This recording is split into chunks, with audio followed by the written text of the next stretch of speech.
Naku po mga kamarfe, baka po malaglag ang yero at tamaan po itong dalawang nakatingala.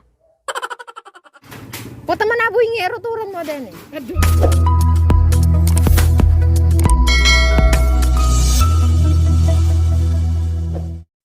Siya si Tatay Ramon, nakatira dito sa kanyang kakaibang bahay. Bukod sa ito'y tumutulo, lalo na pag ganitong umuulan, kasi naman, pati sa loob ng kanyang bahay ay nakapasok si Egay.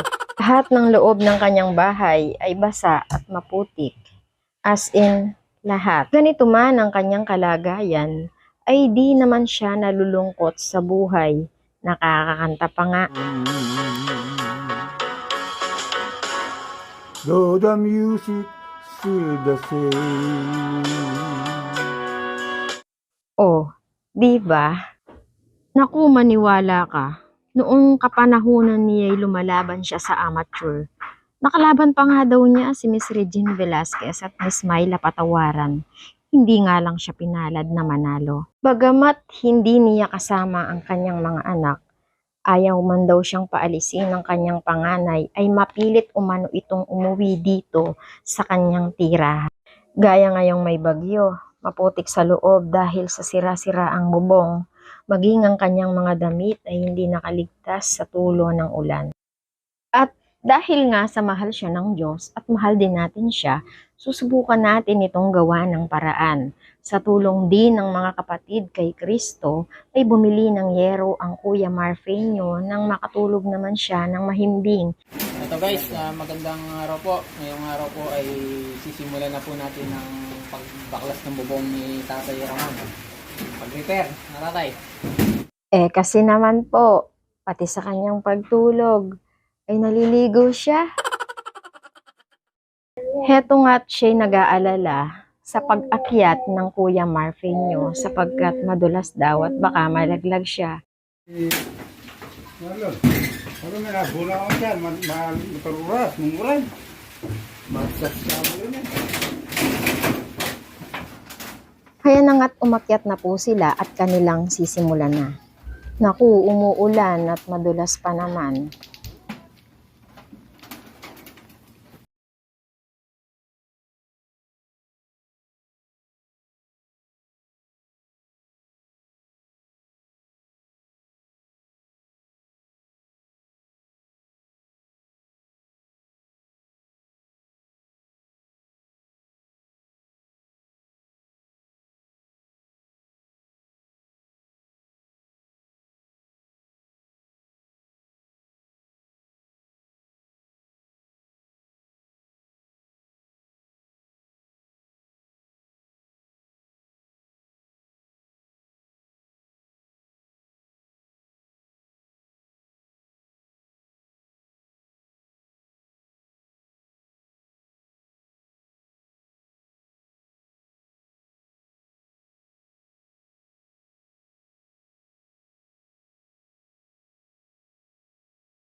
Naku po mga kamarfe, baka po malaglag ang yero at tamaan po itong dalawang nakatingala.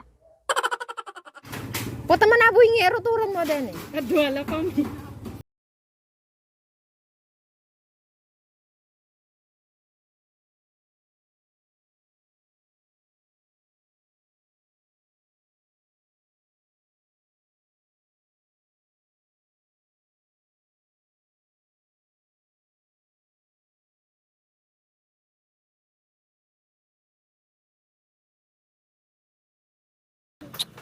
Delikado yun. Ay, delikado lang rin maklo ka no. May tarulas yan.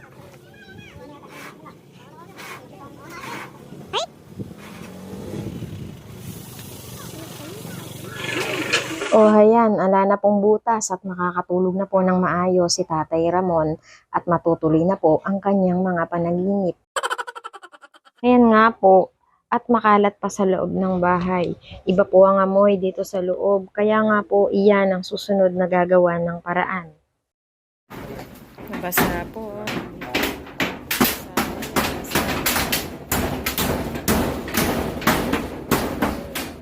Malinis daw po yun. Basa lang.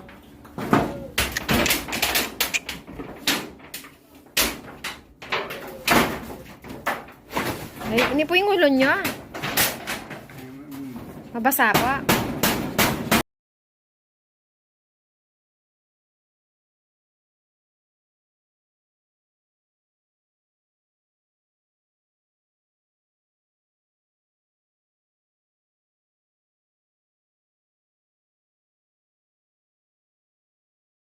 Itong kanyang higaan ay bumibigay na din. Tingnan nyo. Kung nasa ibang bansa ka lang ay kay daling mamulot ng mga gamit. Maayos pa nga. Aba, kung mayroon po kayo ay baka naman, baka naman. Binuksan ko nga po itong kanyang kaldero pagkat nagugutom na po ako. Kayo na nga po ang humusga pero mukhang hindi po gaanong nalilinis ni tatay ang kanyang gamit. Dahil nga po siya'y na-stroke at nagpapaigib lang daw po sa mga bata. Dahil nga po walang tigil ang ulan, bumaha na din po dito sa likod. Napansin ko po ang mga isda na masayang naglalaro sa tubig. Halika't tingnan nyo. Abay kung walang ulam si tatay ay pwede pala siyang mamingwit na lang dito. May isda po oh. Ayun oh.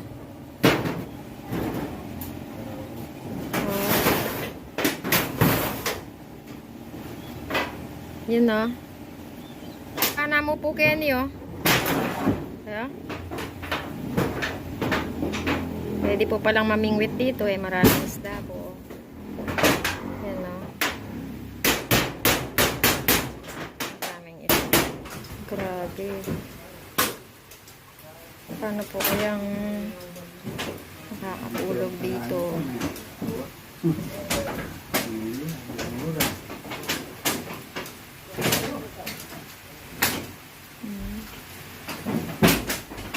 Tapos na yun, nakalasan na. Nakalasan kaya palalpok la lamay. Palalpok la. Gusto na ako. Kung talaga panahon kayo, Magkano yun? Kailangan isang buwan mga lapa. Ano masasabi mo? Kung talapya. Effective kaya? Siyempre, akong gumawa. Ano, Tatay Ramon? Tutuloy pa. Wala, magaling din eh. Makatutod na ko pong manyaman kanyan. Kaya nila masarado. Malakas nga po ang ulan niyan. Nasubok po ang ni-repair kung okay.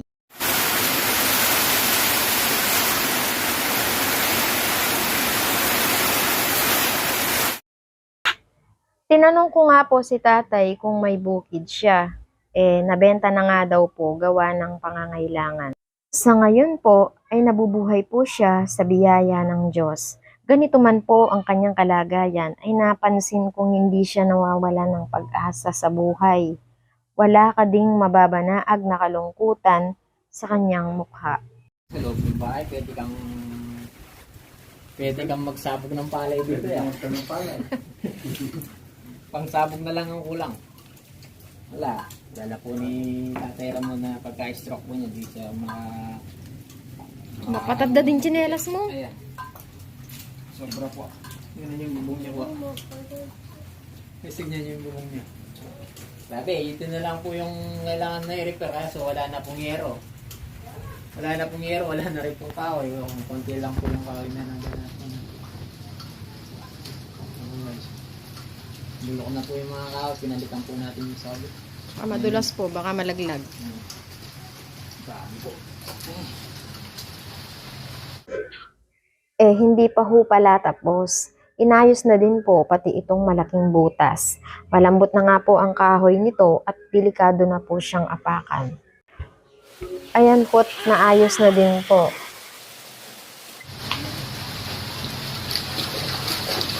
Wala po mga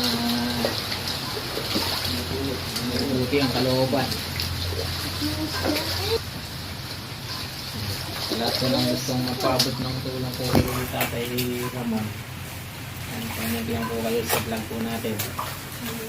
So, yun, nabili po natin yung 2 yero. Tapos may mga dos po dun sa bahay. Dinala ko na rin po. Tapos pumili tayo ng mga pako. Yun, binili din po natin siya ng mga grocery. At kumot, may mga nagbigay ng kumot po sa kanya. Salamat po kay Tita Ulieta at kay Sister Jane. Diyos na po ang bahalang mag-guide sa inyo. Yun, maraming po salamat sa lahat po ng mga sumusuporta sa channel po natin. Thank you po sa inyo sa pagmamahal nyo po sa ating po mga kababayan. Gusto po natin na tulungan kahit sa maliit na paraan po ng channel po na ito na naipapaabot po natin yung pagmamahal po natin sa kanila. Kahit sa pag-repair lang po ng mga bahay. Thank you po guys. Maraming po salamat sa inyo.